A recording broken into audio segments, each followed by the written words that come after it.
नमस्कार। चलिए आज हम बात करेंगे रिवीजन की। मोशन इन प्लेन का रिवीजन करेंगे। चैप्टर पूरी तरह हो चुका है। जो टॉपिक बचा है सर्कुलर मोशन।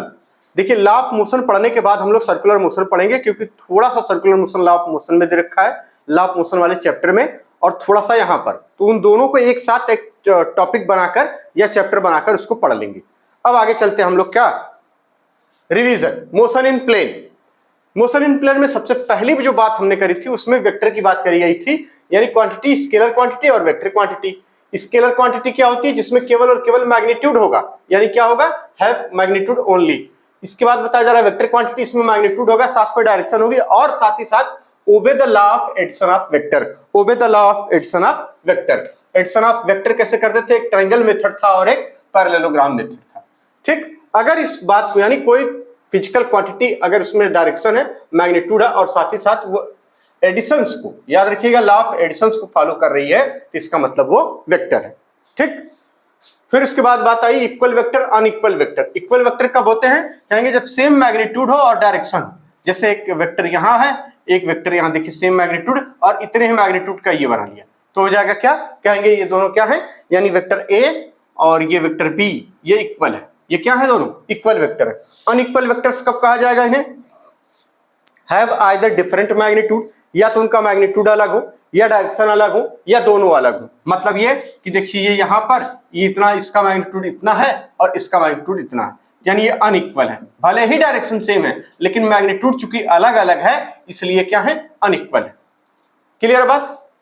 अनइक्वल है बट पैरेलल है। याद रखिएगा ये पैरेलल है। अगर डायरेक्शन सेम है तो पैरेलल है, डायरेक्शन सेम नहीं है तो नहीं, पैरेलल नहीं है। ठीक है, नॉट पैरेलल। दूसरी बात इन्होंने क्या बताई, यानी मैग्नीट्यूड अलग अलग हो, डायरेक्शन अलग अलग हो। एक डायरेक्शन इधर है, एक की डायरेक्शन इधर है, भले ही दोनों सेम मैग्नीट्यूड के हों, भले ही दोनों सेम मैग्नीट्यूड के हों, या दोनों चीजें अलग हो। ठीक, तो ये बातें आप याद रखेंगे। अब आती है बात addition of vectors. Addition of vectors में सबसे पहला जो रूल आया था उसमें ट्रायंगल मेथड था। ट्रायंगल मेथड में हम क्या करते थे? Head to tail method. Head to tail method, यानी ट्रायंगल लॉ में हेड टू टेल मेथड किसका इस्तेमाल करते थे? हेड टू टेल का। ठीक, और हमें याद रखना है कि जो वेक्टर एडिशन है वो कम्यूटेटिव भी होता है और एसोसिएटिव भी होता है। मतलब ये कि पहले तो इसका हेड टू टेल का मतलब, जैसे एक वेक्टर ए है तो इसके जो हेड से दूसरे का टेल मिलाया जाता था बी, और इनका जो रिजल्टेंट होता था ये हो जाता था आर। याद है? आप सब बातें कि भूल गए? देखिए भूलिए मत। अगर आप भूलेंगे तो बहुत दिक्कत हो जाएगी। हम भूलेंगे चलेगा, लेकिन आप नहीं भूलेंगे, है ना? हम कुछ भूल जाए पढ़ा के, वो हमको कोई दिक्कत नहीं होगी, फिर हम दोबारा रिवाइज कर लेंगे, फिर पढ़ाएंगे तो। लेकिन आपको एग्जाम देना, इसलिए आपको याद रखना होगा। यानी vector a plus b R, यानी resultant is equal to vector a plus B, यानी vector a plus vector b. ठीक है, अब कम्यूटेटिव क्यों है? कम्यूटेटिव का मतलब होता था कि आप ए प्लस बी करिए, चाहे बी प्लस ए करिए, आपका रिजल्टेंट और उसकी डायरेक्शन सेम आएगी। R is equal to R dash, अगर आपको याद हो तो। ठीक, एसोसिएटिव कब कहते थे? जब आपको कहा जाए कि ए प्लस, उसके बाद ब्रैकेट में लिखा हो कुछ इस तरीके से। याद है कि भूल गए? एसोसिएटिव। चलिए इसके आगे देखते हैं। एसोसिएटिव का मतलब क्या था? यानी अगर ए वेक्टर ए है और प्लस बी वेक्टर और प्लस सी वेक्टर, इस तरीके से दिया हुआ। ठीक, ये तो इसका जो रिजल्टेंट आता था, आप बी और सी को एक ब्रैकेट में कर लेंगे तब भी काम हो जाएगा, ए प्लस बी को एक ब्रैकेट में कर लेंगे तब भी काम हो जाएगा, दोनों बातें एक ही आएंगी। तो ये हो जाता था एसोसिएटिव। क्लियर है? एसोसिएटिव। वेक्टर सब्ट्रैक्शन होता था, वो क्या होता था? कहेंगे vector subtraction is not commutative. ये कम्यूटेटिव नहीं होता है। ये कम्यूटेटिव नहीं होता है। क्यों? क्योंकि सब्ट्रैक्शन में डायरेक्शन बदल जाती है। जो रिजल्टेंट आता है उसकी डायरेक्शन क्या हो जाती है? मैग्नीट्यूड तो सेम रहता है, लेकिन जो डायरेक्शन है वो बदल जाती है। इसमें एक चीज याद रखिए, हम इसमें ए प्लस बी, ठीक, कहते थे कि माइनस, मैग्नीट्यूड तो इसका सेम रहेगा, याद रखिएगा मैग्नीट्यूड इनका सेम रहता है, लेकिन क्या बदल जाता है? कहेंगे डायरेक्शन बदल जाती है। ठीक, a plus b is equal to magnitude, यानी magnitude of a plus B, यानी रिजल्टेंट का जो मैग्नीट्यूड है वो a प्लस बी करिए चाहे a माइनस बी करिए, रिजल्टेंट का मैग्नीट्यूड सेम आएगा, लेकिन डायरेक्शन क्या होगी? अपोजिट हो जाएगी। अगर इस तरह से लिखा है तब तो सही है, अगर इस तरह से लिखा है, देखिए यहाँ पे कि अगर इस तरह से लिखा a प्लस बी, तो हम कहेंगे नॉट इक्वल टू किसके? a माइनस बी के। ये a माइनस बी आपस में इक्वल नहीं हो सकते। ठीक, क्योंकि यहां डायरेक्शन का मामला, तो इसलिए vector subtraction is not commutative. Example क्या होते हैं वेक्टर सबट्रैक्शन के, कहेंगे चेंज इन वेलोसिटी ले लीजिए, रिलेटिव वेलोसिटी ले लीजिए, चेंज इन पोजीशन ले लीजिए। ये सारे के सारी बातें किसमें आती है, कहेंगे वेक्टर सबट्रैक्शन के नियम से होता है। क्लियर है बात? तो इतनी बातें हम लोगों ने सीखी थी। तो स्केलर क्वांटिटी आपको याद है, have magnitude only. Vector quantity magnitude और डायरेक्शन दोनों होगा। वेक्टर एडिशन की अगर हम बात करें, अच्छा साथ ही साथ वो क्या करे, obey the law of addition of vector. Triangle method और पैरेललोग्राम मेथड, अभी देखते हैं पैरेललोग्राम मेथड। इक्वल और अनइक्वल वेक्टर में हम लोग समझ गए कि इक्वल वेक्टर्स वो होते हैं जिनमें सेम मैग्नीट्यूड और डायरेक्शंस होती है, जैसे कि यहाँ ए और बी को दिखाया गया, हैव आइदर डिफरेंट मैग्नीट्यूड या फिर डायरेक्शंस दोनों अलग हैं या दोनों ही अलग अलग है। ठीक, इतनी बातें हो गई। एडिशन ऑफ वेक्टर्स में हम बात करें तो ट्रायंगल लॉ में हमने हेड टू टेल मेथड का इस्तेमाल किया था, जैसा कि ये दिख रहा है। वेक्टर एडिशन कम्यूटेटिव होता है, एसोसिएटिव होता है, दोनों बातें हमने समझ रखी हैं। वेक्टर सबट्रैक्शन में हमें क्या याद रखना, कम्यूटेटिव नहीं होता है, इसमें रिजल्टेंट का मामला फंस जाता है, रिजल्टेंट का मामला फंस जाता है। यहाँ पे कम्यूटेटिव इसलिए भी नहीं होगा, देखिए कम्यूटेटिव का मतलब ए प्लस बी, क्रम बदलना है, खाली क्रम बदलना है। यहाँ पे a plus b is equal to a minus b करना था, तो रिजल्टेंट दोनों का अलग अलग आता था। रिजल्टेंट में मैग्नीट्यूड तो सेम होता था लेकिन उसकी डायरेक्शन अलग हो जाती थी। चलिए एग्जांपल और ये दोनों बातें नोट कर लीजिए। अब आगे चलते हैं हम लोग, मेथड कौन सा, पैरेललोग्राम मेथड, एडिशन का पैरेललोग्राम मेथड। तो इन बातों को नोट करिए। चलिए पैरेललोग्राम मेथड में हमने क्या देखा था, पैरेललोग्राम मेथड में हमने ये देखा था कि अगर एक वेक्टर ए है और वेक्टर बी है, यानी ये बी है, ये क्या है, ये बी वेक्टर है और इसको ए वेक्टर कह लीजिए, और दोनों एट एन एंगल थीटा पर, तो इनका एक रिजल्टेंट ऐसे पास होता था और इसको यहाँ पे आप ऐसे बना लेते थे, यानी ये देखिए ये बन गया। ठीक है, क्लियर हो रही बात? इसको ए उसको बी माना गया था, है ना, इसको ए और उसको बी माना गया था, क्योंकि वहां बी कास थीटा करेंगे तो अब की बार ए कास थीटा सारा से सेम से अलग हो जाएगा, जो पहले हम लोग पढ़े हैं उससे थोड़ा सा अलग हो जाएगा, है ना। तो इसको ए कह दीजिए और इसको कह दीजिए B, at an angle theta है। चलिए एक पैरेललोग्राम बनाना है, आपने बना लिया, इसको बी कह लीजिए और इसको ए कह लीजिए और इसको यहां से यहां मिला दिया जाता था। तो ये एंगल अल्फा, ये वाला बीटा, और यहां से यहां तक जो ये चीजें आती थी ये हो जाता था कितना, कहेंगे बी कॉस थीटा इतना, और इधर की तरफ बी साइन थीटा इतना। ये वाला कंपोनेंट बी साइन थीटा, ये बी कॉस थीटा, याद रहेगी बातें। चलिए तो इसमें रिजल्टेंट जो आर आता था उसके लिए आप लोगों ने फॉर्मूला याद किया, आर इज इक्वल टू, सीधे सीधे यही था और कुछ तो नहीं, इसमें कोई बात नहीं। अब इसमें रिजल्टेंट का जो फॉर्मूला था आर इज इक्वल टू, यानी ए प्लस बी करना होता है, और हमें पता है आर का जो मैग्नीट्यूड आता था वो यहां से कैलकुलेट करने पर a square plus B square plus 2ab cos theta, याद रहेगी बात, 2ab cos थीटा।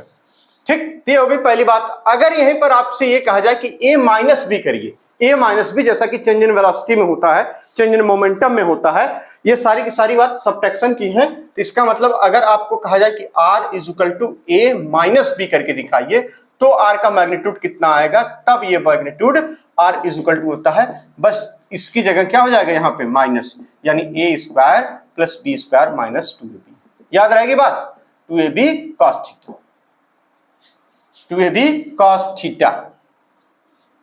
क्लियर बातें, इतना तक हमने किया था।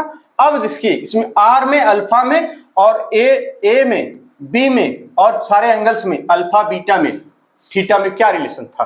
तो आर के साथ देखिए रिजल्टेंट के साथ था sine theta, R upon sine theta is equal to a के, बी के साथ था क्या, अल्फा, बी के साथ अल्फा और ए के साथ बीटा, यानी ए के साथ beta, A sine beta is equal to B upon sine alpha. ये इनका एंगल का रिलेशन था जिसको हम लोग लॉ ऑफ कोसाइन कहते थे। चलिए अब आगे चलते हैं इसमें, ठीक है, नहीं लॉ ऑफ कोसाइन इसको कहा गया था, ये लॉ ऑफ साइन कहा गया था। ठीक, इसको कह देते थे लॉ ऑफ साइन, इसको लॉ ऑफ कोसाइन। याद रहेगी बातें कि भूल जाएंगे, भूलिएगा मत। आगे चलते हैं, फिर आगे हम लोगों ने रिवाइज किया था दो नियम। एक ये था कि अगर ये एंगल थीटा 1 है तो इसके सामने वाला ए हो जाए, अगर ये थीटा 2 है तो इसके सामने वाला बी हो जाए, और अगर थीटा 3 है तो इसके सामने वाला सी हो जाए। तो इसमें जो रिलेशन था a upon sine theta 1 is equal to B upon sine theta 2 is equal to c upon sine theta 3, याद रहेगी बात। ठीक इसी तरह से लैमिस थ्योरम की बात चली थी कि इसमें एक देखिए यहाँ पर टी लगा हो, 3 है ना, कोई भी चीज हो यहाँ पर, अगर ये θ1 कह दे तो इसको T1 कह दिया जाए, ये θ2 कह दे तो इसको T2 कह दिया जाए, अगर ये θ3 कह दे तो इसको क्या कह दिया जाए, T3। ठीक इसके अपोजिट वाले एंगल के साइंस है ना, इसके अपोजिट जैसे T1 का ठीक सामने देखिए, इसके सामने क्या θ1, तो यहाँ क्या हो जाएगा, यानी T1 upon sine θ1 is equal to T2 upon sine θ2 is equal to T3 upon sine θ3। याद है बातें ये सब, बिल्कुल याद रहेगा। चलिए आगे इसी में चलते हैं। अब देखिए आर मैक्सिमम कब मिलेगा और आर मिनिमम कब मिलेगा। आर मैक्सिमम के लिए हमें पता था, देखिए आर मैक्सिमम कब मिलेगा, जब देखिए यहां कॉस का टर्म आ रहा है, कॉस का टर्म आ रहा है ना, तो कॉस 0 कितना होता है, 1 होता है, और कॉस 90 कितना होता है, ये याद है कि नहीं, यहां पे नोट करके लिख लीजिए, cos 0 degree is equal to 1 और cos 90 degree is equal to 0। ठीक, तो जब आर मैक्सिमम हो तो इसका मतलब मैक्सिमम के लिए कब होगा, जब दो वेक्टर सीधे सीधे ऐड हो जाएं, एक वेक्टर ए हो एक वेक्टर ए हो, ठीक, एक वेक्टर ये वाला और ये बी वाला। अब इस समय इसका मतलब आर मैक्सिमम के लिए थीटा कितना होना चाहिए, 0 डिग्री, यानी cos 0 degree is equal to 1, और आर मैक्स की वैल्यू जो आएगी वो क्या जाएगी, ए प्लस बी। याद रहेगा, ए प्लस बी, ठीक, ए प्लस बी। इसमें रिजल्टेंट की बात चलती थी, इसको हटा दीजिए, ये सब रिजल्टेंट की बात है, ठीक है ना, सीधे सीधे। अब आ जाइए आर मिनिमम, अगर आपको निकालना हो तो आर मिनिमम के लिए तो हमें पता है थीटा कितना हो जाए, थीटा हो जाए 90 डिग्री, ठीक, theta is equal to 90 degree, and cos 90 की जो वैल्यू है वो हो जाएगी 0 degree, sorry cos 90 is equal to 0, और यहाँ पर आप क्या लिख देंगे, R minimum is equal to क्या, ठीक, ए माइनस बी, ए, चलिए इसको हटा दीजिए, ए माइनस बी आप लिखिए, ठीक, ये बातें आपने याद रखी, कोई दिक्कत। ये मैग्नीट्यूड की बात चल रही है, ठीक है ना, ये मैग्नीट्यूड की बात चल रही है तो इसमें मैग्नीट्यूड का साइन लगा दीजिए, कोई दिक्कत बिल्कुल नहीं। लेकिन यार मिनिमम 90 डिग्री पे कहां मिलेगा, इसको 180 डिग्री होना चाहिए ना, 180 डिग्री, तब ये -1 हो जाता है ना, -1, क्योंकि उसमें 90 डिग्री पे अगर दोनों सेम रहेगा तो 90 डिग्री पे केवल ये मिलेगा ना, a square plus B square plus 2ab, ये वाला सिर्फ इतना, क्योंकि cos 90 अगर रखेंगे तो 0, तो सिर्फ इतना मिलता है, A square plus B square, तो 90 डिग्री पे A square plus B square मिलेगा, ये 180 डिग्री पे मिलेगा, तो r at 90 degree is equal to क्या हो जाएगा, कहेंगे r is equal to root में कितना, A square plus B square मिलता है। आप ये बातें नोट कर लीजिए। अब दूसरा केस हमने पढ़ा था, अगर ए और बी दोनों इक्वल हो जाए, याद हो रहा है सब साथ में, ये इतना पैरेललोग्राम मेथड से हमने सीखा था, इसको नोट करिए। अब आगे चलते हैं अगली कहानी, जब ए और बी दोनों इक्वल हो जाएं तो क्या होगा। चलिए अब बात आ रही है कि ए और बी अगर इक्वल हो जाए तो ए इज इक्वल टू बी, यानी मैग्नीट्यूड दोनों का क्या हो, सेम हो, तो क्या हो जाता था।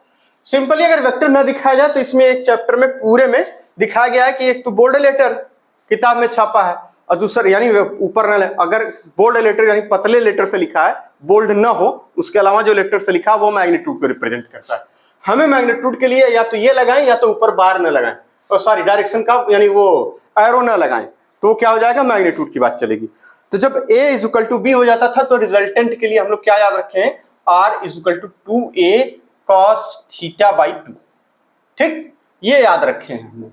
अब यहां से हमें पता है कि नंबर 1 अगर थीटा कितना हो जाए, यहां पे सबसे पहले रखा 60 डिग्री, पहले रखा 90 डिग्री, चलिए 90 डिग्री ले लीजिए, यहां पे क्या हो जाए 90 डिग्री, 90 डिग्री, तो r कितना हो जाता था, तो r is equal to a root 2 हो जाता था, ठीक। अगर यही थीटा क्या हो जाए 60 डिग्री, 60 डिग्री, तो r इज इक्वल टू कितना आएगा, कहेंगे a रूट 3 आएगा।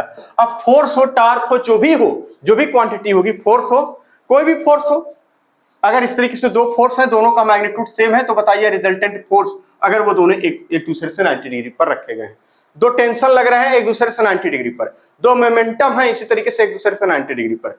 यानी अगर इस तरीके से बातें आए, जैसे मान लीजिए इस तरीके से चार्ज दिखाया जाता था ना, ये देखिए इस पॉइंट पर बताइए अगर ये चार्ज क्यू है और ये चार्ज क्यू है तो पॉइंट डी पर, तो आप इसमें याद रखेंगे कि इसका जो रिजल्टेंट आएगा वो F R is equal to F root 2 आएगा, है ना। दो चार्ज है क्यू और क्यू, और मान लीजिए इसकी साइड ए है, ठीक है ना।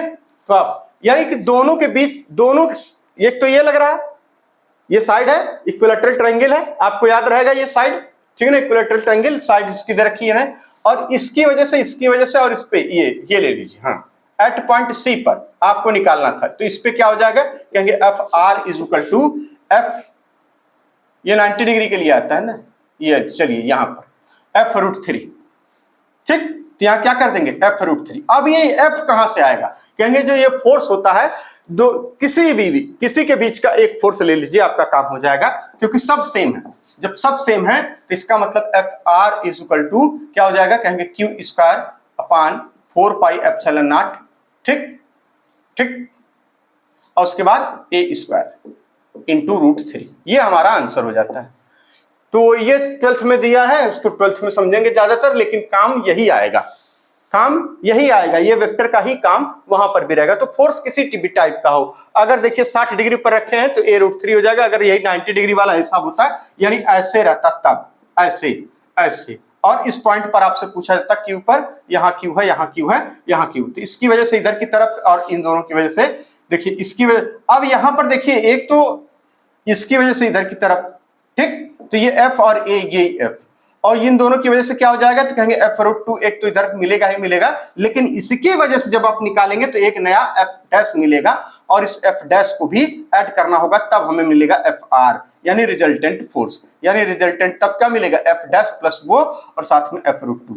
ये एफ रूट 2 कौन होगा, कहेंगे दोनों के बीच लगने वाला कोई भी फोर्स जो कि यानी ये साइड्स पर लग रहा है, ये डायगोनली जो लग रहा है वो अलग हो जाएगा दोनों से थोड़ा सा, ठीक है, क्योंकि इसमें जो डिस्टेंस होगी ए रूट 2 हो जाएगी, अगर ये ए साइड का स्क्वायर है कोई तो, ठीक है।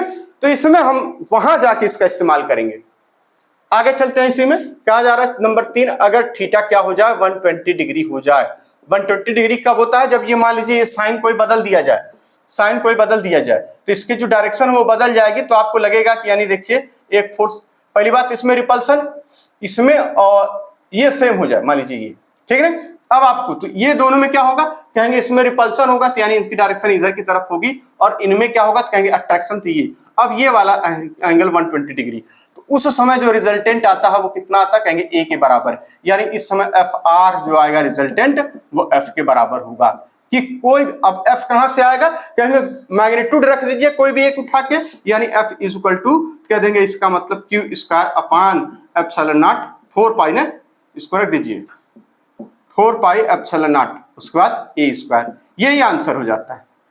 तो ये केसेस हम देखेंगे 12th की बुक में, ठीक। चलिए, तो आप मोमेंटम हो चाहे जो भी चीजें दे रखी, किसी भी टाइप का वेक्टर हो, सारे नियम अप्लाई होंगे वेक्टर के। ये फोर्स का मैटर था, अगर टेंशन का मैटर होता तब भी अप्लाई होता, टेंशन भी एक फोर्स ही है, ठीक ना। मोमेंटम होता तब भी अप्लाई होता, और भी जितने भी फोर्स आप ले आएंगे, जो जितने भी वेक्टर ले आएंगे, सब में ये चीजें अप्लाई होंगी, चाहे वो वेलोसिटी हो, चाहे एक्सेलरेशन हो, चाहे जो भी, ठीक है ना। चलिए अब आगे चलते हैं, इसी तरीके से अगली कहानी बता रहे हैं यहाँ पे, angle between two vectors. Angle between two vectors के लिए हम लोग क्या पढ़े हैं, एंगल बिटवीन टू वेक्टर्स याद है आपको, एंगल बिटवीन टू वेक्टर्स, दो वेक्टर्स के बीच का एंगल होता है, जो सबसे छोटा एंगल बनता है दोनों को मिलाने पर, या तो हेड टू हेड या तो टेल टू टेल, जैसे इसमें हेड टू हेड मिला दिया गया यहाँ पे, तो ये जो एंगल बनता है यही क्या हो जाता है, एंगल हो जाता है, स्मॉल एंगल, है ना। जब दो वेक्टर किसी पॉइंट से प्रोजेक्ट आउटवर्ड्स होते हैं तो उनके बीच का जो एंगल बनता है, तो हमें वो हम क्या कहते हैं, एंगल बिटवीन टू वेक्टर्स। इस पे सवाल भी बहुत सारे हम लोगों ने लगा रखे। अब आती है बात यूनिट वेक्टर की, इसको नोट करिए, फिर आगे चलते यूनिट वेक्टर्स।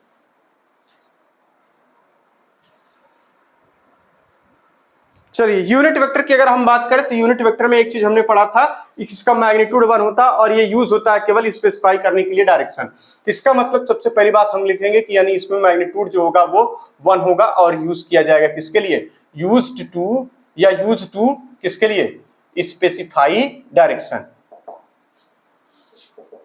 ठीक, इतनी बातें याद हो गई आपको। अगली कहानी बताई जा रही है कि अगर कोई वेक्टर ए दे रखा है तो इसको कैसे रिप्रेजेंट करेंगे यूनिट वेक्टर में, ये इस तरीके से। तो हम कह देते हैं कि a cap is equal to, cap से डिनोट किया जाएगा, a cap is equal to vector a upon mod of a. याद रहेगी बातें। ठीक, अगर आई जे के में यानी एक्स वाई और जेड एक्सिस में इसी तरीके से, तो यूनिट वेक्टर अलोंग इस भाषा को लिखी थी हम लोगों ने, क्या लिखा था कि यूनिट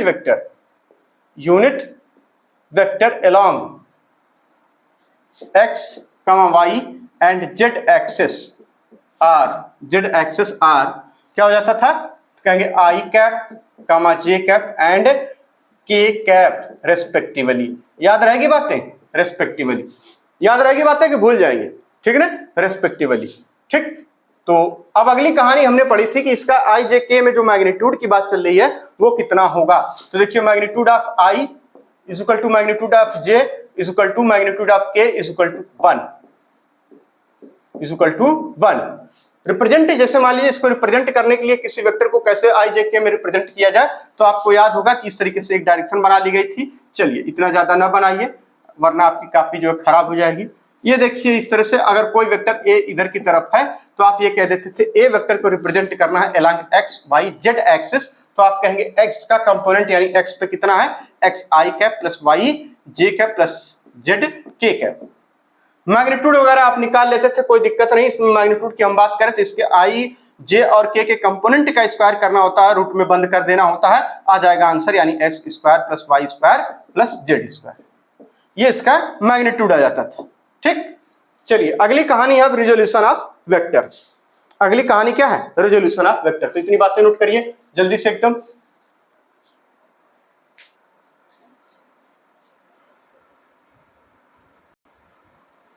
चलिए आगे हम बात करते हैं रिजोल्यूशन ऑफ वेक्टर। भैया इसको रिजॉल्व करिए, ठीक है ना, 2 कंपोनेंट में या 3 कंपोनेंट में, आज इतने। रिजोल्यूशन ऑफ, बहुत तेज तो नहीं चल रहा, आराम आराम से, कोई दिक्कत तो नहीं है, हैं?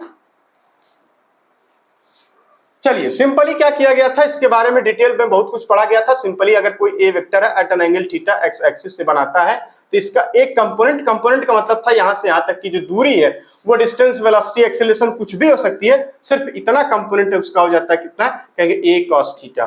और जो इतना जो कंपोनेंट होता है वो हो जाता है कितना, ए साइन थीटा। चलिए सुंदर से ये वाला लिख देते हैं, नहीं तो आप लोग कहेंगे अरे पगलाए हैं का आज ये, ठीक है ना, ए साइन थीटा। यानी ए का 2 कंपोनेंट हमने बना लिया, एक ए कॉस थीटा आई कैप प्लस ए साइन थीटा जे कैप, दोनों डायरेक्शन में हमने शो कर दिया। अगर इसको ए एक्स कह दिया जाए तो ये हो जाएगा, इसको ए वाई कह दिया जाए तो ये हो जाएगा, इस तरीके से भी लिखा जा सकता है। और इसका अगर मैग्नीट्यूड लिखना हो तो आप सिंपली लिखेंगे क्या, ए एक्स का स्क्वायर प्लस ए वाई का स्क्वायर। याद रहेगा, भूल जाएंगे, आराम आराम से याद रहेगा सारी बातें, कोई दिक्कत। और ये जो कंपोनेंट होते हैं may be negative positive zero कुछ भी हो सकते हैं, यानी ये जो कंपोनेंट हैं ये कैसे हो सकते हैं, may be positive negative zero. जो कंपोनेंट है वो कैसा हो सकता है, कहेंगे पॉजिटिव भी हो सकता है, नेगेटिव भी हो सकता है और जीरो भी हो सकता है, कुछ भी हो सकता है कंपोनेंट। ठीक, चलिए इतनी बातें। अब आगे चलते हैं डायरेक्शन कोसाइन। डायरेक्शन कोसाइन भी कोई बहुत खास बड़ी चीज नहीं थी, बहुत सिंपल सी थी। डायरेक्शन कोसाइन में हमने क्या सीखा था कि अगर मान लीजिए इस तरीके से एक वेक्टर है, यहां पर ए और इससे एंगल बनाता है अल्फा, इससे बनाता है बीटा, यानी एक्स वाई, और ये जेड से बनाता है गामा। ठीक, ये जेड एक्सिस। तो इसको कैसे लिखा गया था, यानी वेक्टर ए है, ये वेक्टर ए है और a1 आई कैप प्लस a2 जे कैप प्लस a3 के कैप अगर है, तो हमें अगर पूछा जाए कॉस अल्फा कितना होगा, यही ना, कॉस अल्फा कितना होगा, तो यानी कॉस किधर की तरफ, एक्स एक्सिस की तरफ अल्फा है, तो इसका एक जो है इसका component along x axis upon magnitude of a. ठीक, इसी तरह से कॉस बीटा अगर पूछा जाता था तो कॉस बीटा क्या हो जाता था, कहेंगे इसका वाला, यानी a2 दिखा है, चलिए a2 लिख दीजिए, a2 अपॉन a। और इसी तरह से कॉस गामा अगर पूछा जाए, चलिए जैसे लिख रहे हैं वैसे लिखे, कॉस गामा तो कहेंगे a3 upon magnitude of a। ठीक, अब यहीं पे स्क्वायर करके स्क्वायर किया गया था, cos alpha plus cos square beta plus cos square gamma, कितना आया था, 1 आया था, जबकि साइन का टर्म आया था यहाँ पे 2। ठीक, sine square beta plus sine square gamma is equal to 2। याद रहेगी बातें, रिवीजन है आराम से, सारी चीजें एकदम बेसिक बेसिक है, कोई बहुत बड़ी चीज तो अभी तक नहीं आई है ना। केवल 2 चीजें छोड़कर अब तक जितना हमने पढ़ा उसमें जो सबसे अच्छी चीज और सबसे समझदारी वाली चीज थी, जिसमें थोड़ा दिमाग लगा के समझना था उन सवालों को भी, तो उसमें देखिए एक तो सवाल था और दूसरा हम लोगों ने स्क्रू गेज पढ़ रखा है और वर्नियर कैलिपर्स। ये दोनों चीजें वाकई में समझने वाली होती हैं और इससे सवाल भी बनते हैं जो ना समझ मतलब समझ के लेवल से ऊपर आ जाते हैं कभी कभी, तो वहां ज्यादा ध्यान देना था। बाकी सारी चीजें अभी हम लोग बेसिक बेसिक पढ़ रहे हैं शुरुआत से, और इतने सही हमारे सारे सवाल लग जाते हैं। चलिए अब आगे चलते हैं, addition of vector by analytical method. इन बातों को नोट करिए। चलिए addition of vector by analytical method में इसमें सिंपली कुछ नहीं करना था कि अगर एक वेक्टर मान लीजिए a1 i cap plus a2 j cap plus a3 k cap दे रखा हो और b वेक्टर जो दिया हो वहां पे b1 i cap plus b2 j cap plus b3 k cap दिया हो, अगर आपसे कहा जाए कि इसका जो रिजल्टेंट है वो एनालिटिकल मेथड द्वारा जोड़िए, इसका मतलब था कि जो कंपोनेंट हैं साइन के साथ आपस में ऐड हो जाएंगे। मान लीजिए यहाँ साइन होता, यहाँ माइनस होता, उससे कोई मतलब नहीं, हमें साइन के साथ ही उनको ऐड करना होगा। तो यहाँ पे क्या हो जाएगा, तो कहेंगे a1 और यहाँ पे देखिए प्लस b1 i कैप, याद रहेगी बातें, यहाँ पे प्लस इसी तरीके से क्या करना होगा, यानी i वाले को एक साथ, यहाँ पे a2 प्लस b2, j वाले को एक साथ प्लस a3 और यहाँ पे क्या b3 इन वन ब्रैकेट ये j है, इस तरीके से। यानी इसके जो कंपोनेंट हैं वो आपस में कॉफिशिएंट है, इनसे sorry coefficient, component of x यानी कॉफिशिएंट i का j का k का ये सारे ऐड कर लेंगे। ठीक, अब इनका रिजल्टेंट निकालना आता है आपको। रिजल्टेंट के लिए बताया गया कि इसका, चलिए एक चीज और बता रहे हैं कि इसको अगर मान लीजिए rx मान लीजिए, इसको मान लीजिए ry और इसको मान लीजिए rz, यानी आप इस तरह से भी लिख सकते हैं इन सारी बातों को कि यानी ये हो जाएगा a प्लस बी, यानी रिजल्टेंट जो वो हो जाएगा R X I cap plus R Y J cap plus R Z K cap. तो इसका जो रिजल्टेंट है वो कैसे लिखेंगे आप, यानी रिजल्टेंट लिखने का जो तरीका है वो उसी तरीके का है कि रूट में अब इसका स्क्वायर इसका स्क्वायर इसका स्क्वायर, ठीक ना। तो इनको ऐड करने के बाद तो आप कोई नंबर मिल जाएगा आपको जो 2 4 5 -3 -4 -6 इस तरीके से नंबर मिलेगा। इनका स्क्वायर करने पर क्या आएगा, कहेंगे यानी R X square plus R Y square plus R Z square. ये हो जाता था एनालिटिकल मेथड। अब आगे चलते हैं, इसी तरीके से बताया जा रहा है कि स्केलर प्रोडक्ट क्या होता है। अच्छा, डॉट प्रोडक्ट या स्केलर प्रोडक्ट। अब मल्टीप्लिकेशन ऑफ वेक्टर की बात चल रही, इतने में कुछ आएगा, इतने में आएगा। चलिए यहां तक लिखिए, फिर आप नए पेज से चलते हैं, इसको लिखिए।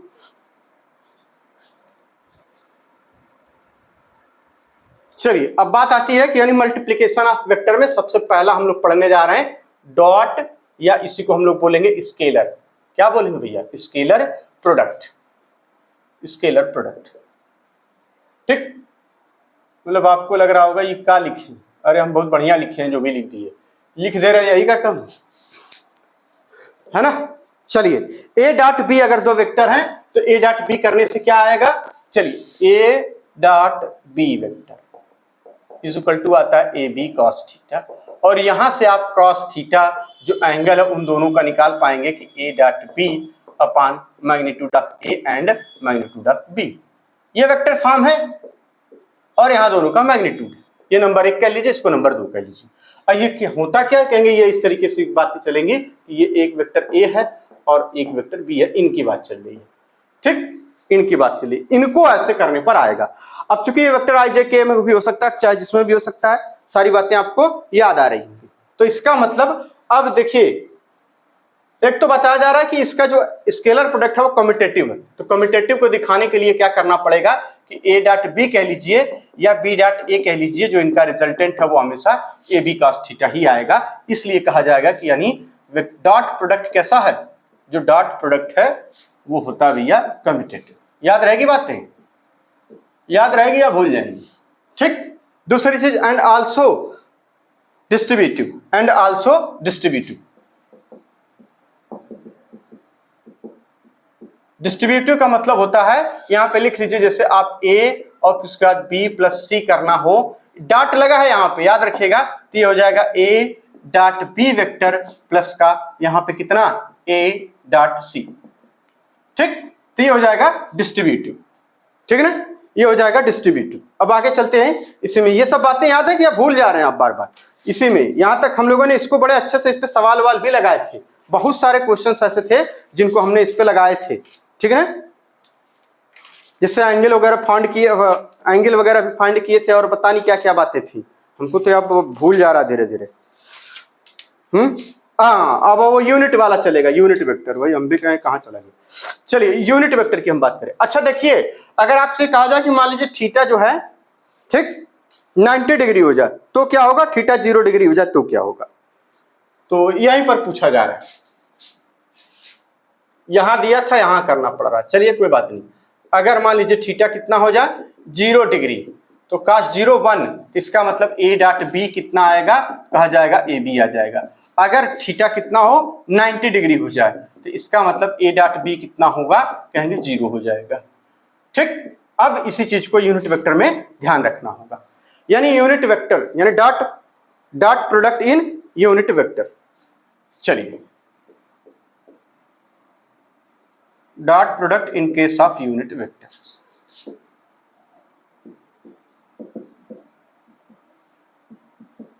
कौन कौन से होते हैं, आई जे एंड के।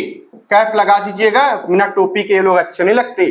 टोपी मतलब टोपी बाज कह रहे हैं, मतलब वही है।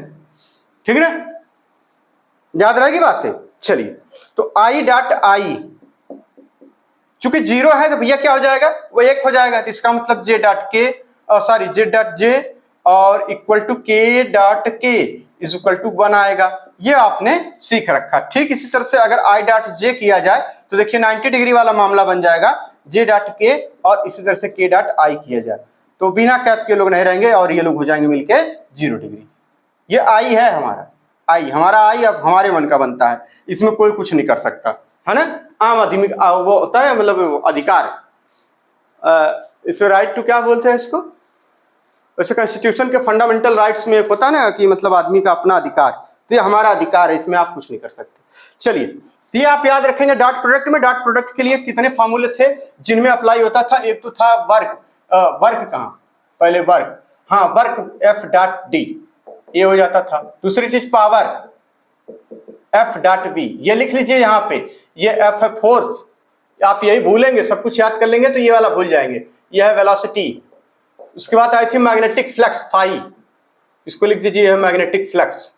फाई इज इक्वल टू होता है पी डॉट ए, बी जहां पे होता है भैया मैग्नेटिक फील्ड, बी क्या होता है, मैग्नेटिक फील्ड, और मैग्नेटिक फील्ड, और ये जो ए है वो होता है एरिया वेक्टर। ये क्या है, एरिया वेक्टर। इन्हीं तीनों से सवाल पूछे गए हैं हमारे नेट के एग्जाम में।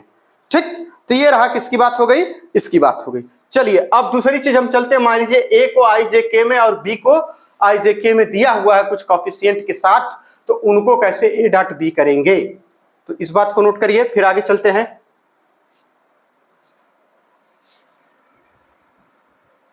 चलिए, क्या दे रखा है, मान लीजिए ए इज इक्वल टू, हाँ कुछ दे रखा है, बहुत बढ़िया है जो भी है। A is equal to A1 I cap plus A2 J cap plus A3 K cap, and B is equal to given है B1 I cap plus B2 J cap plus B3 K cap, और आपसे कहा जा रहा है कि A dot B करके दिखाइए। ए करके दिखाओ, ए करके दिखाओ, अभी दिखाते हैं भैया, हिम्मत रखो बस थोड़ी देखने की, है कि नहीं। ए डॉट बी करना है तो क्या होगा भैया, ये वाले जो कॉफिशिएंट हैं ये आपस में मल्टीप्लाई होंगे, और जब आई और जे में मल्टीप्लिकेशन करेंगे तो भैया ये 90 डिग्री पर हो जाएंगे, इसलिए क्या हो जाएगा, ये दोनों 0 हो जाएंगे, ये वाला आपस में मल्टीप्लाई हो जाएगा, इसलिए इसको क्या लिखते हैं, A1 B1। ठीक, A1 B1, ठीक, प्लस का इसी तरीके से क्या, A2 B2 और प्लस A3 B3। याद रहेगी बात, याद रहेगी बात, यहां है। चलिए, और कुछ बचा इसमें, और कुछ नहीं बचा, मेरे ख्याल से सारी बातें हो गई, यहां तक हम लोगों ने कर लिया था। चलिए, यहां तक हो गया। अब आती है बात projection of A over B. पता नहीं काहे नहीं चल रहा है ये वाला, जबकि इसमें खूब दबा दबा भरे हैं, अब इन्हें भरे हैं, है ना। चलिए आपसे कहा जाए projection of vector A over B, तो आप क्या लिखते हैं, A vector dot B cap, और इसका जो आंसर आता है वो ए cos थीटा होता है। और इसको जो बनाने का तरीका है, ये बी वेक्टर पर ए का जो प्रोजेक्शन है वो इस तरीके से गिरा देंगे तो ये ए cos थीटा हो जाता है। क्लियर है बात, ये बी वेक्टर है, ये बी क्या है, वेक्टर है, बी क्या है, वेक्टर है। अच्छा ये आपको दिख रहा था कि ऐसा ही चलता चला जा रहा, नहीं दिख रहा, इसे दिख रहा होगा, पता नहीं क्या उसमें हो गया, आज कुछ ना कुछ लगा रहता है ऐसे, मतलब होता है ना कि यार इसको परेशान करो यार इसको परेशान करो तो हो जाता है। चलिए अब हम बात करेंगे वेक्टर प्रोडक्ट, या इसी को हम लोग क्या बोलते हैं, क्रॉस प्रोडक्ट। क्रॉस प्रोडक्ट, जब क्रॉस प्रोडक्ट या वेक्टर प्रोडक्ट की अगर हम बात करें तो इसमें आ जाएगा A cross B is equal to A B sine theta N cap, N जहां पे है डायरेक्शन। बहुत बढ़िया, ए क्रॉस बी दो वेक्टर हैं, इनका जो रिजल्टेंट आएगा वो हो जाता है A B cos theta N cap, यानी क्रॉस प्रोडक्ट। और इसको बनाया कैसे गया था, तो कहा गया था कि एक आप ऐसे बना लीजिए और इस पे आप दिखाइए एक वेक्टर को इधर की तरफ एक इधर की तरफ, तो इसका जो रिजल्टेंट है वो ऊपर की तरफ आपको दिखाना रहेगा, ठीक। यानी एक प्लेन पर ए है और ये बी है, तो इसकी जो डायरेक्शन है वो ऐसे करने के, यानी right hand thumb rule, right hand thumb rule इसको बोलते हैं, राइट स्क्रू रूल बोल दीजिए, स्क्रू रूल कहिए या राइट हैंड थंब रूल कहिए, पाम रूल तो अलग होता है, इसको क्या बोलेंगे, थंब रूल था ये। चलिए ये राइट हैंड, ये बात शायद हम लोगों ने वहां नहीं लिखी है, राइट हैंड थंब रूल। देखिए यहां पे इसको अंगूठा, इसको बाद इसको ऐसे घुमा दीजिए, आ जाएगा आंसर। चलिए एन कैप इसी को डिनोट करता है, ये डायरेक्शन है एन कैप, ये है रिजल्टेंट इसका आर, ठीक। ये बातें आपको याद रखनी। आगे चल रहे हैं, इसी में कई बातें बता रहे हैं कि पहला तो A cross B is not equal to B cross A, इसका मतलब ये होता है, इसका मतलब होता है कि यानी नॉट कम्यूटेटिव, यानी वेक्टर क्रॉस प्रोडक्ट क्या है, not commutative. Cross product is not commutative, याद रहेगी बात, नॉट कम्यूटेटिव। अगली कहानी बता रहे हैं कि लेकिन जिसका जो मैग्नीट्यूड है वो इक्वल होगा, इसका जो मैग्नीट्यूड है वो क्या होगा, इक्वल होगा। जाहिर सी बात है मैग्नीट्यूड इक्वल होगा, बस डायरेक्शन का ही तो मामला है, यानी डायरेक्शन इक्वल नहीं होगी, डायरेक्शन सेम नहीं होगी, ठीक। चलिए आगे बता रहे हैं, इसी तरीके से इसको लिख सकते हैं। ये सवाल, ये वाले सवाल अक्सर एक आध बार आ जाते हैं, ए क्रॉस बी और बी क्रॉस ए करके, तो कहेगा इसमें से कौन सा सही है, जैसा कि एनसीईआरटी वाला एग्जांपल हमने कराया था, ठीक है ना, लेक्चर्स में। इसलिए इसको याद रखेंगे तो काम बन जाएगा। यहाँ माइनस का साइन है, यहाँ क्या है, माइनस का साइन। अब ये बराबर हो जाएगा अगर इसमें माइनस लगा हो तो, ठीक। A cross B minus B cross A, ऐसा होगा तो काम बन जाएगा। एसोसिएटिव डिस्ट्रीब्यूटिव भी होता है ये, डिस्ट्रीब्यूटिव का मतलब होगा अगर ए यहाँ पे क्रॉस, फिर यहाँ लिखा हुआ बी प्लस सी, जैसा कि उसमें लिखा था, ठीक है ना, बी प्लस सी, तो क्या हो जाएगा, कहेंगे इसमें ए क्रॉस बी प्लस का बी, सॉरी ए क्रॉस सी, ए क्रॉस सी, ये हो जाएगा। इसलिए क्या कहते हैं इसको, यानी क्रॉस प्रोडक्ट क्या है, कहेंगे डिस्ट्रीब्यूटिव भी है। क्रॉस प्रोडक्ट क्या है, डिस्ट्रीब्यूटिव, डिस्ट्रीब्यूटिव, ठीक। इतनी बातें आपको याद रखनी है। स्केलर अगर ट्रिपल प्रोडक्ट की हम बात करें तो कहेंगे स्केलर ट्रिपल प्रोडक्ट में ये मामला सही नहीं है। अगर ये कोप्लेनर हो, स्केलर ट्रिपल प्रोडक्ट में क्या आता है, कहेंगे ए क्रॉस बी डॉट सी, यही तो, A cross B dot C. अच्छा ए डॉट बी क्रॉस सी हम उल्टा लिख दिए, चलिए ठीक, ये इज इक्वल टू हो जाता है जीरो। ये कितना होता है, जीरो। ये देखिए यहाँ पे डॉट का साइन है, यहाँ प्लस क्रॉस का साइन है, यहाँ पे जो साइन है वो प्लस का है। तो ध्यान दीजिएगा कि क्वेश्चन में एक बार यही पूछ लिया गया था और धड़ाधड़ बच्चे ए क्रॉस बी प्लस सी लिखा था और धड़ाधड़ सबने जीरो वाला आंसर टिक कर दिया, क्योंकि इसको रटे रहते हैं, A dot B cross C is equal to zero. और ये भी कुछ उसी से मिलता जुलता है, A cross B plus C, तो उनको लगा कि जीरो आएगा और फटाफट जीरो आंसर भर दिए, गलत हो गया। तो ये ध्यान रखिएगा। आगे चलते हैं अब इसी में, अब आगे क्या बात होगी, यूनिट वेक्टर के अलोंग क्रॉस प्रोडक्ट।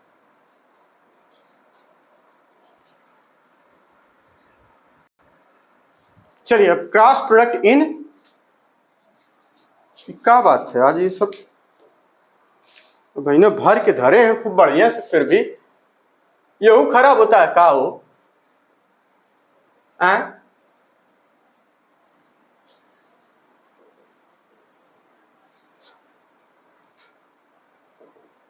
ये देखो कितना बढ़िया चल रहा है एकदम, मतलब इसको जैसे लग रहा है अरे क्या बताएं, ये बहुत बढ़िया चल रहा है। वो वाला उसमें जबकि भरे हैं भाई ने, ये देखने के लिए कि चलता है कि नहीं बढ़िया, उसी से पढ़ाएंगे और वो चल ही नहीं रहा है, ससुरा जिद पे अड़ा है। खैर जाने दीजिए, जो आदमी एक बार ना कह दे तो उसको तुरंत मान जाना चाहिए।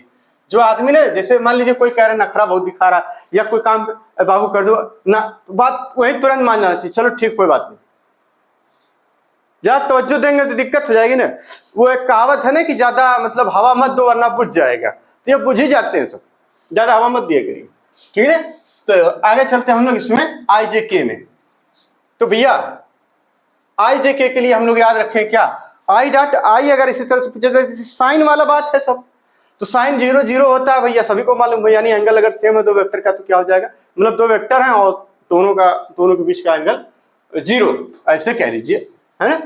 यानी I cross I is equal to आ जाएगा J cross J is equal to K cross के।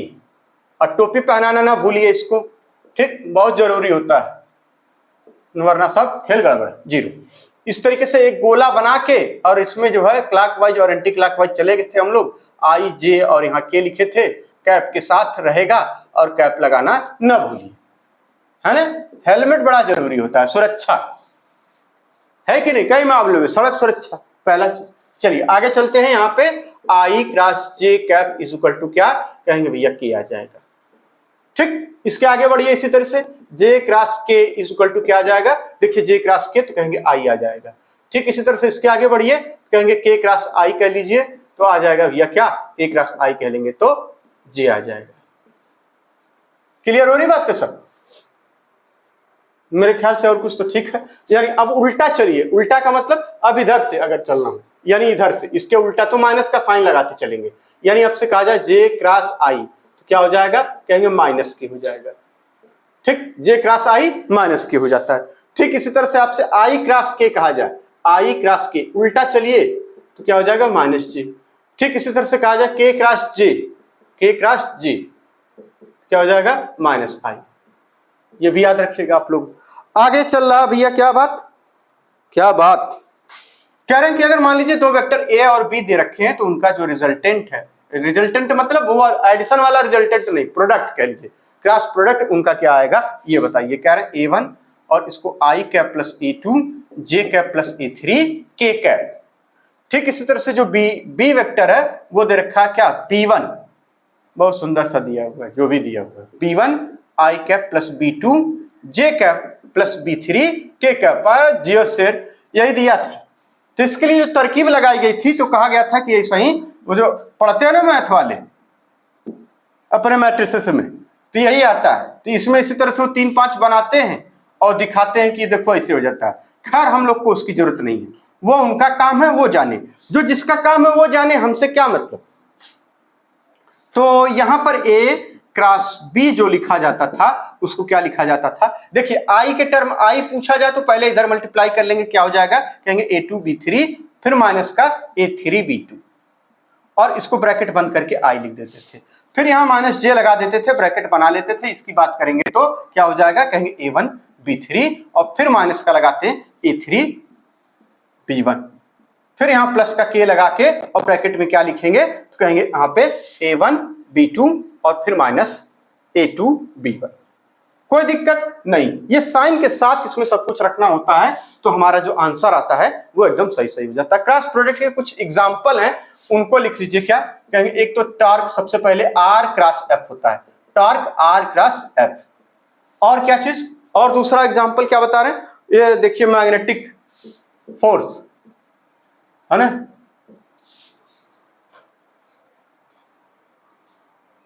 A charged particle moving with velocity v in a magnetic field B Q is equal to V cross P। याद रहेगी बात, जहां पे ये V क्या है कहेंगे वेलोसिटी V इसके लिए, और B क्या है कहेंगे मैग्नेटिक फील्ड, F क्या कहेंगे फोर्स है, चार्ज तो सबको पता ही होगा, ठीक। और यह मैग्नेटिक फील्ड है, पता चले भैया कुछ और समझ लिए, ठीक। दो नोट लिखे गए थे, अगर वेक्टर के टर्म में आपको एरिया ऑफ ट्रायंगल पूछा जाए, क्या पूछा जाए, area of triangle, area of triangle, अगर एरिया ऑफ ट्रायंगल पूछा जाए तो क्या हो जाता है, हाफ ए क्रॉस पी, हाफ ए क्रॉस पी, ठीक। अगर एरिया ऑफ किसका कहेंगे पैरेललोग्राम का पूछा जाए तो क्या हो जाएगा, सिंपली ए क्रॉस पी, यानी तो 2 times of A cross B करेंगे तो क्या आ जाएगा, ए क्रॉस पी। तो ये वेक्टर में यहां तक सारी बातें हम लोगों ने पढ़ रखी थी, ठीक। तो ये वेक्टर वाला पोर्शन, मोशन इन प्लेन में वेक्टर वाला पोर्शन खत्म हो चुका।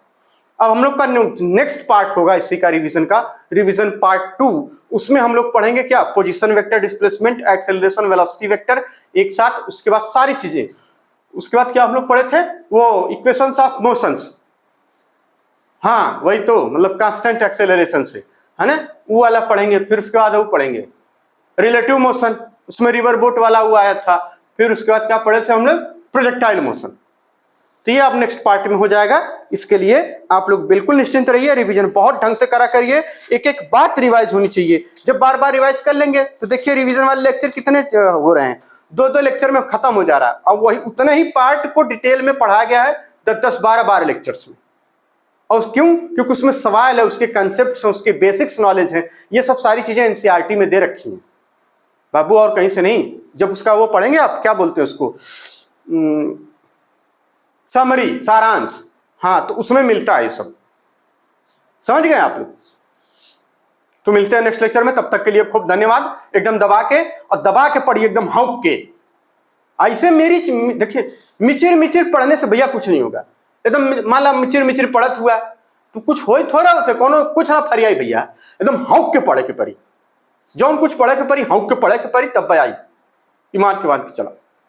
समझत हुआ कि ना बात के, अब कोनो दिक्कत होगा तो बता दिया करा। धन्यवाद, बहुत बहुत धन्यवाद। मिलल जाइए अब पार्ट 2 में, है कि ना।